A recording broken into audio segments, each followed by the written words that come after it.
Happy New Year, everybody, and glad that we were able to have a Big East win, especially by the margin we were able to win by. I thought there was a lot of good that we can pull from today's game.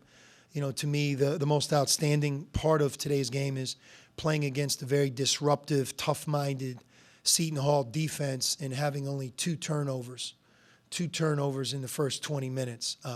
We found the way to cough it up 8 times, which is certainly something that has plagued our team, where we could play long stretches of being a team that's really great at taking care of the ball. And then that same group can come unraveled in a 2 or 3 minute period of time, give it up 2, 3, 4 times. And we did that. But to play the entire game with 10, I would have signed up for that. That's a very good sign, and I thought our team was very good at taking care of the ball, other than just their press and a couple guys panicking at the end. Individually, a number of guys obviously contributed, 6 players in double figures. I thought Ryan Conwell was ready to play here tonight. 22 points, 7 for 12 from the floor, 3 for 7 from 3, and had 1 turnover in 30 minutes. I talked to him at the end. He can't foul out.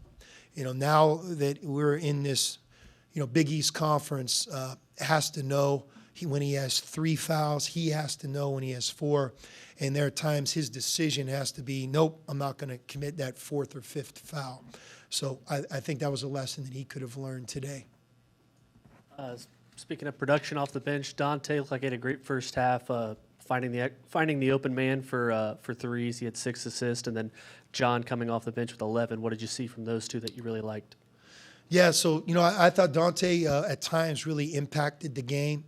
We have a standard where we're just trying to get him to improve, is just to be a more responsible, more dependable, more energetic, a more alert defensive player on and off the ball. In our scheme, defensive rebounding, where some of his good he doesn't give back because of the defensive end of the court.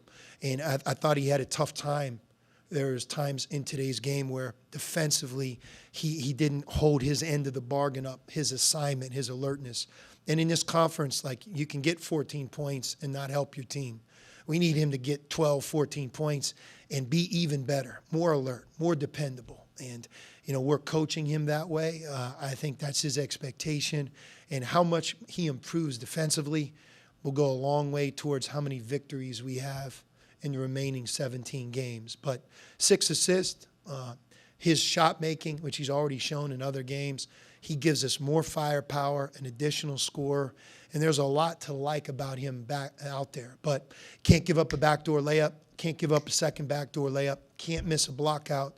Those are all things that the winning team, they do both.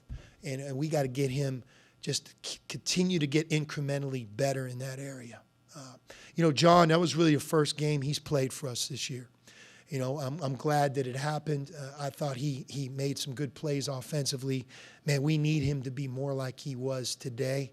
And we're coaching him that way. He's practicing better. I thought his attitude is really good. His effort level every day is good.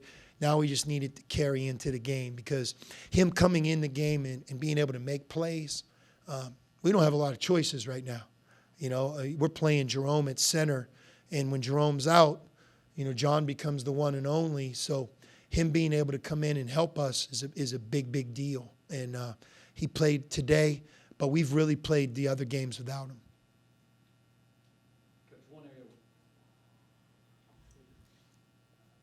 One area where Seton Hall really hasn't struggled this year is defensively. They're still one of the best defensive teams in the conference. You guys shot 57%, shot really well from three-point range. Seems like you generated a lot of quality looks. What did you think was the biggest key to being able to do that today? Yeah, no, I think we're getting better. This is the 3rd game without Zach. We're more comfortable. We've had a lot of good practice time. Every coach at the Christmas break worries about their team. How's our team going to come back?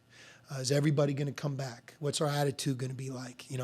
Are we going to be able to improve and take a step forward and prepare for this first game after Christmas? And I give our team a lot of credit coming off of some really difficult losses in a row. We had a great attitude. We had some really good spirited practices. And I think that we improved. We improved offensively learning how to play without Zach more. And I think that you felt that today. You know, it felt right. It looked right. We generated, like you said, some good shots against a good defensive team. And look, to play with only 2 turnovers against them, they're one of the best teams in the country at being able to get their hands on the ball, deflections and blocks and steals, and really use that defense to create offense. And we for a lot of the game were able to do offensively what we wanted and not turn the ball over.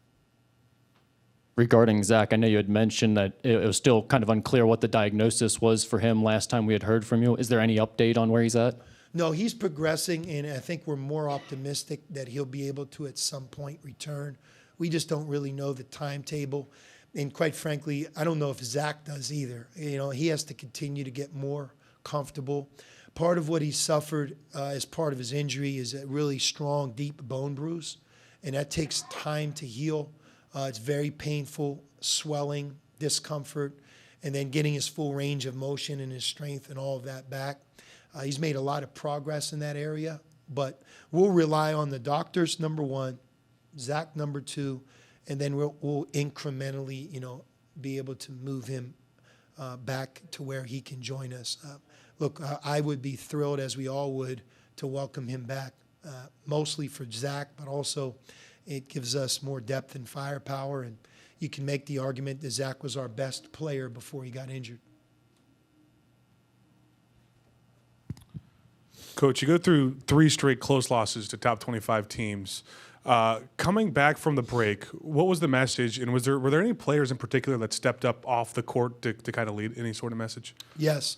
You know, I think Davion McKnight is one of the best leaders that I've had. You know, he's not vocal.